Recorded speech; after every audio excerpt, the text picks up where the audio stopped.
after myocardial injury, dapat at least 5 weeks or 8 weeks after your coronary artery bypass graft. Okay? So, when exercising, especially in strength training, we should use the large muscles first. So, for example, sa arms, the large muscles are shoulder muscles. So, una sila dapat. Let's say, for example, weights, no? Paggamiton ta si patient sang 1 pound nga weight. So, una na is flexion and then extension, abduction, adduction. Okay? So, horizontal adduction, horizontal abduction, and then ER, IR, and then elbow. After sina, your forearm. Okay? And then the wrist, and then fingers. Okay? So, from large to smaller muscles. The same man na siya sa iyang lower extremity. So, naon mo na yung hip, and then the knee, and then the ankle. So, you should always, teach your patient to exhale. So, hindi siya mag-Valsalva maneuver. Bawal gid ang Valsalva maneuver sa patients with cardiac conditions. Okay? So, di ba, bisan for those who are weight training, di ba, ginatudloan gina ka mo nga when you lift, dapat kabalo ka mo mag-exhale man. Okay? Same with yoga. Di ba? Chaturanga nga position. So, dapat kabalo ka man kung diin ka ma-exhale. So, dapat wala mo ginapungga na mo ginhawa, wala ka perform Valsalva maneuver because your Valsalva maneuver will increase intrathoracic pressure. So, if naga-increase ang intrathoracic pressure, increase man ang blood pressure. And we don't want a great increase in the blood pressure of the patient. Okay? Also, we should educate the patient to avoid sustained grip. So, kung na-notice mo, no, kung si patient, grabe, gid ang grip niya. For example, this is dumbbell. So, grabe, gid ang grip niya kay bugat. So, ginaano niya, gid, force, gid siya. So, if mag-amo na, meaning, ang weight ng dumbbell is not good for patient. Okay? Dapat magkapon na siya sa dumbbell, do regular, grip lang. Okay? So, same, no? For strength training, you should be focusing on your RPA 11 to 13. So, dapat lang siya, fairly light to somewhat hard. Very important kini sa cardiac rehabilitation. Yung pagkalimtan si 11 to 13. And then, you can make use of your, eccentric contractions, which are slow, controlled movements. Okay? So, hindi siya dapat nga fast, nga concentric movements lang, kundi dapat controlled siya. Okay? Para para there is also muscular endurance that will form. Okay? And then, of course, you should stop exercise when there are concerning or uncomfortable signs. So, let's say, for example, gaano si patient no, nagapara mahulay, tapos, talk test, grabe na gid ang ginhawa ni patient, hindi siya kasabat sa imo. So, you should halt the exercise first. So, whereas mo si patient, and if kaya niya, you can resume. If hindi, you can stop it there. And then you can start your cool down. Okay. So, this one, inpatient cardiac rehabilitation program, these are the METs and the activities that you can have the patient perform. So, this one, actually, this is ICU setting, no? So, bed rest si patient. So, level 1, 1 to 1.5 MET. So, ang pwede ta obrahon is there is an evaluation and then educate the patient. So, pwede siya, no, when the patient eats, may table nga usually na siya sa hospital, no, do ganin yung term nila, pwede na siya maukasukas, okay? So, pwede nga ma-support yung arms. So, if there is bed exercises, you can dangle the feet that can be supported by a footstool or footrest. So, if this one, ang iya nga CK levels, ang creatinine kinase niya okay na and wala na complication si patient. But if hindi pa normal, no, hindi pa stable si patient, hindi lang kamo anay magdangle with the feet supported. So, of course, for education, you can introduce the patient to inpatient cardiac rehab and your role, no, as physical therapist. Ano ang outcomes ta for this rehabilitation. Anong gusto ta nga matabo after this, no? So explain mo gina kay patient.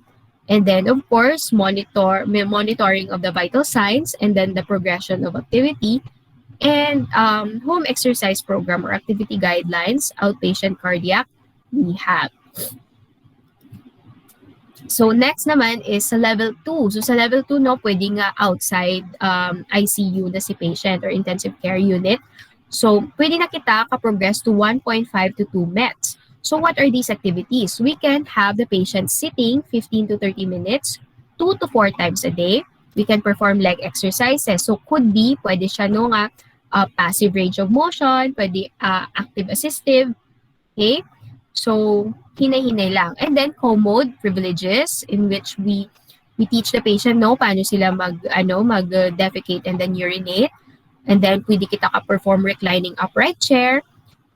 Limited ADLs, we can also teach the patient no how to make use of the electric razor if ARA.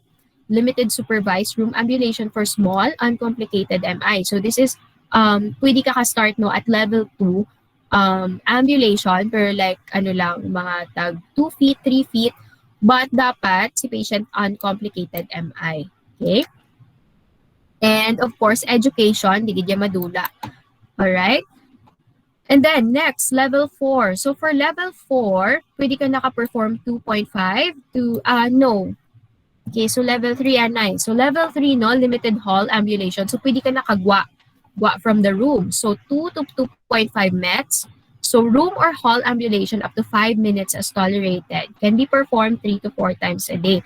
So let's say for example, once man lang kita gasulod sa patient, 3 to 4 times kami tumakadto sa iyang room. No, you can actually leave this one sa folks ng patient. No? So you can advise them. Sige ma'am, actually, kung later sa hapon kung gusto ni patient na mag-walking, so pwede ka mo ka-walk. Basta makaya niya lang. Okay? So, diri lang ani sa room. Kung kaya niya sa sagwa, pwede man. Okay? As long as ang iyang vital signs normal. Okay?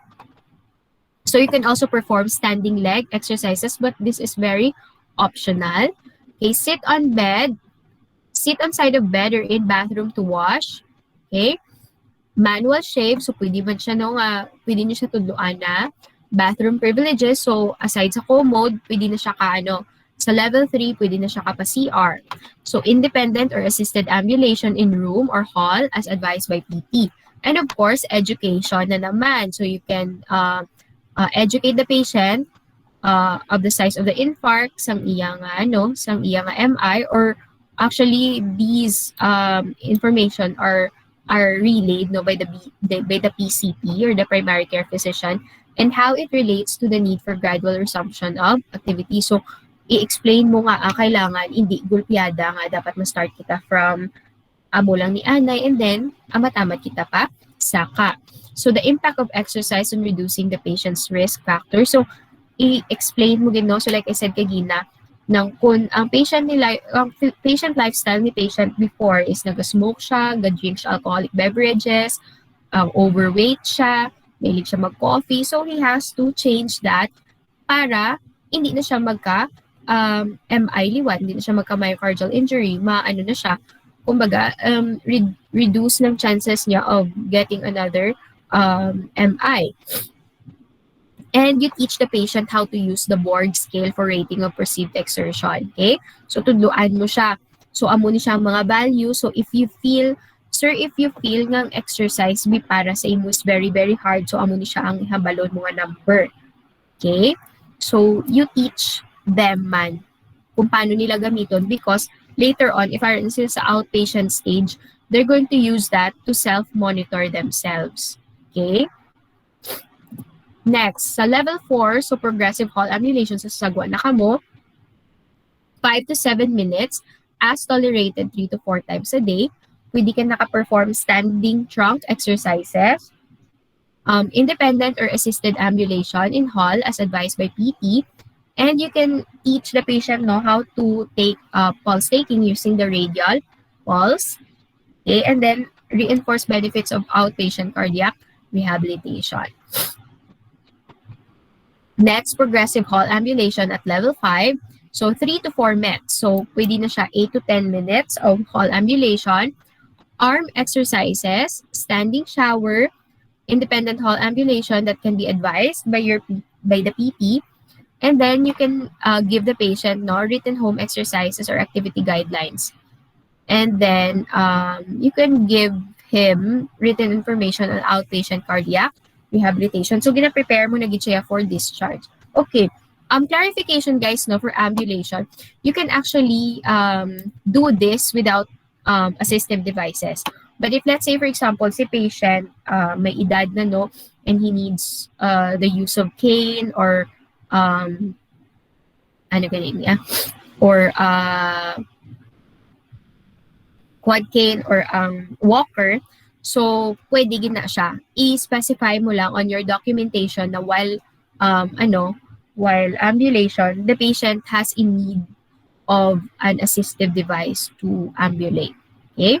For level 6, so level up na, pwede na kita ka-perform stair climbing activities. So stair climbing activities could be between 4 to 5 mets, and pwede siya nung a full flight of stairs.